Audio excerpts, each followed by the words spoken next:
TDP MLA Adireddy వాసుకు రాజకీయ భిక్ష పెట్టింది వైఎస్ఆర్సీపీ అధినేత మాజీ సీఎం వైఎస్ జగన్మోహన్ రెడ్డినే అని మాజీ ఎంపీ మార్గాని భరత్ పేర్కొన్నారు. రాజమండ్రిలో మెజారిటీ రావడానికి వాసు గొప్పతనం, ఆయన కుటుంబం గొప్పతనం కాదని స్పష్టం చేశారు. కొనసాగిస్తూ ఉన్నారు. ఇది పూర్తి స్థాయిగా అధికార దుర్వినియోగం చేస్తూ ఉన్నారు. ఒక పక్కన స్కీములు లేవు, ఇంకో పక్కనేమో స్కాములు చేస్తూ ఉన్నారు.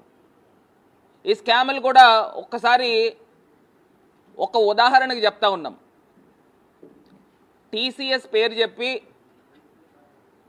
ఏదైతే భూమిని, వేల కోట్ల రూపాయల భూమిని 99 పైసలు అంటే ఒక రూపాయికి ఇచ్చిన సందర్భం.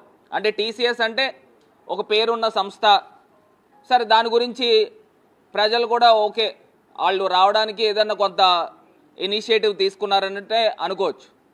దాని పేరు చెప్పి ఒక ఊరు పేరు లేని ఒక కంపెనీని, ఓర్సా అనే ఒక కంపెనీకి వేల కోట్ల రూపాయల భూమిని, నిజంగా ఎంత ఆశ్చర్యం కలిగిస్తూ ఉందనంటే ఆ భూమి వేల కోట్ల రూపాయలు, ఎకరము విలువ చూస్తే మీరు బహిరంగ మార్కెట్లో వేలంకి వేస్తే ఎకరం 50 కోట్లు తక్కువ చేయకుండా విలువ పలికే విశాఖపట్నం నడిబొడ్డులో ఉన్న ఆ భూమిని ఎకరం 50 లక్షల రూపాయలకి ఎలాగ మీరు దారాదత్తం చేస్తారని అడుగుతా ఉన్నా. ఏ బేసిస్లో మీరు దారాదత్తం చేస్తూ ఉంటారని అడుగుతా ఉన్నా. సుమారుగా 56 ఎకరాల భూమి, సుమారుగా దాని విలువ చూస్తే 3,000 కోట్ల రూపాయలు, దగ్గరలో 3,000 కోట్ల రూపాయల భూమిని అంటే ఎకరం 50 లక్షలకి ఏ రకంగా ఇస్తారనండి? నాకు అర్థం కాల. ఇంత అన్యాయమా? అంటే ఇది అధికార దుర్వినియోగం కాదా అని అడుగుతా ఉన్నా. ఒక పక్కనేమో రాష్ట్రాన్ని అప్పుల మీద అప్పులు చేస్తూనే పోతా ఉన్నారు. ప్రతి సోమవారం, మంగళవారం పేరు చెప్తే 100 కోట్ల రూపాయలు అప్పులు చేయకుండా రాష్ట్రాన్ని నడపగలిగే పరిస్థితులు కనబడతా ఉన్నాయా అని అడుగుతా ఉన్నా. అదేం కనబడట్లా.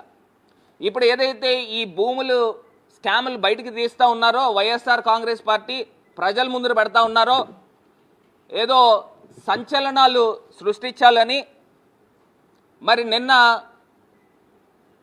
ఒక ఐపీఎస్ అధికారి, నీతి నిజాయితీకి మారుపేరైన ఒక ఐపీఎస్ అధికారి పిఎస్ఆర్ ఆంజనేయులు గారిని అసలు ఏ రకంగా అరెస్ట్ చేస్తారనండి? ఎంత దారుణం అనంటే, ఇప్పటికే నేను గతంలో కూడా చెప్పా, ఒక బొంబాయి నటి, అవుట్డేటెడ్ బొంబాయి నటిని తీసుకుని వచ్చి ఏ రకంగా ఒక చిల్లర రాజకీయం ఇక్కడ ఆంధ్రప్రదేశ్ రాష్ట్రంలో తీసుకుని వచ్చి జిందాల్ లాంటి పెద్ద సంస్థల్ని ఏ రకంగా అవమానపరిచి, ఈయన వెళ్ళాడుగా, చంద్రబాబు నాయుడు గారు ఎక్కడికి వెళ్ళారు? దావోస్ వెళ్ళాడు. దావోస్ వెళ్ళినప్పుడు ఏం జరిగిందండి? ఇప్పుడు ఈ లోకేష్ గారు ఇవి చాలా ఇండియా టుడే కాన్క్లేవ్లోనూ వీటిల్లోనూ రకరకాల మాటలు చెప్పారు. హైదరాబాద్కి, తెలంగాణకు హైదరాబాద్ ఉంది, కర్ణాటకకి బెంగళూరు ఉంది, తమిళనాడుకి చెన్నై ఉంది, మాకు చంద్రబాబు నాయుడు ఉన్నాడని చెప్పాడు. మరి ఇదే చంద్రబాబు నాయుడే కదా దావోస్ వెళ్ళాడు. దావోస్ వెళ్ళినప్పుడు మరి ₹1 అయినా ఎంఓయూ చేసుకున్నారా అని అడుగుతా ఉన్నా. ₹1 అయినా చేసుకున్నారా? మరి ఏమైంది మీ బ్రాండ్ ఇమేజ్? మీకు బెస్ట్ ఫ్రెండ్ బిల్ గేట్స్ గారు అని చెప్తా ఉన్నారు కదా, ఆయనతో మీటింగులు పెట్టుకున్నారు.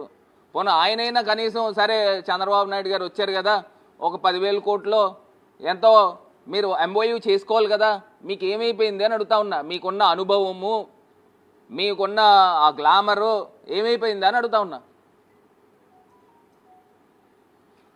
ఈ రకంగా ఇండస్ట్రియలిస్ట్ని ఇబ్బందులు పెట్టే కార్యక్రమం చేస్తేనే ఈ రకమైన కార్యక్రమాలు జరుగుతాయి. ఇప్పుడు ఆ కేసుకు సంబంధించి హైకోర్టులో ఆల్రెడీ కొంతమందికి బెయిల్స్ ఇవ్వడం జరిగింది. కొంతమంది ముందస్తు బెయిల్స్ ఐపీఎస్ అధికారులు పెట్టుకుంటే దానికి కూడా హైకోర్టు ఇవ్వడం జరిగింది.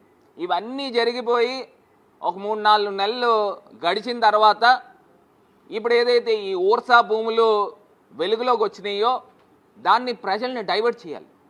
ప్రజల్ని డైవర్ట్ చేయాలని అంటే ఏం చేయాలా? ఒక సినీ నటిని మళ్ళీ తెరపైకి తీసుకురావాలి.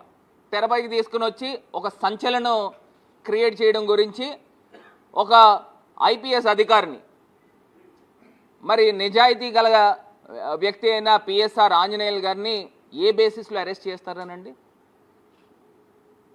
ఇది కక్ష సాధింపు కాదా? కక్ష సాధింపు కాదా? ఒక్కసారి నేను అధికార యంత్రాంగాన్ని కూడా ఒక్కసారి ఆలోచన చేయమని కోరుతా ఉన్నా.